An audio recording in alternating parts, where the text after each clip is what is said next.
Hi, this is Sandra Henry Stocker, author of the Unix as a Second Language blog on Network World.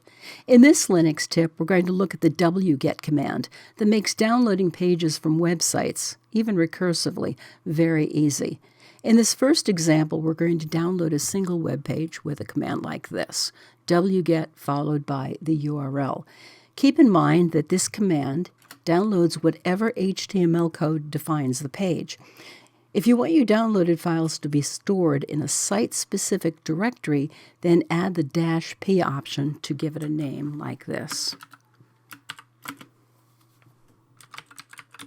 It will name the directory. Now, depending on a site's settings, you can use a -r option to download a site recursively. wget does this by following the links it finds in the pages. Just be aware that you might be downloading a lot of content. Commands like this can, however, provide an easy way to download a website for archiving. We'll give it another site name.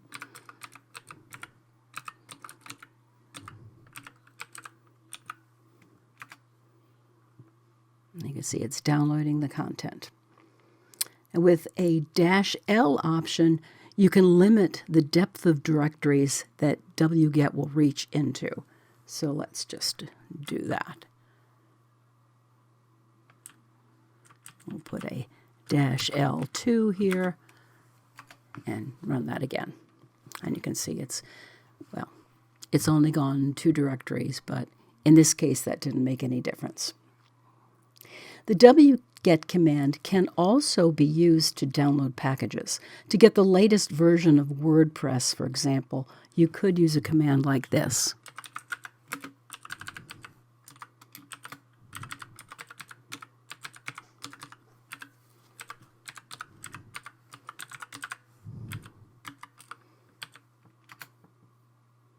And you can see it's busy downloading the file and should be done fairly quickly. Well, that's your Linux tip for the wget command. If you have questions or would like to suggest a topic, please add a comment below. And don't forget to subscribe to the IDG Tech Talk channel on YouTube. If you like this video, please hit the like and share buttons. For more Linux tips, be sure to follow us on Facebook, YouTube, and networkworld.com.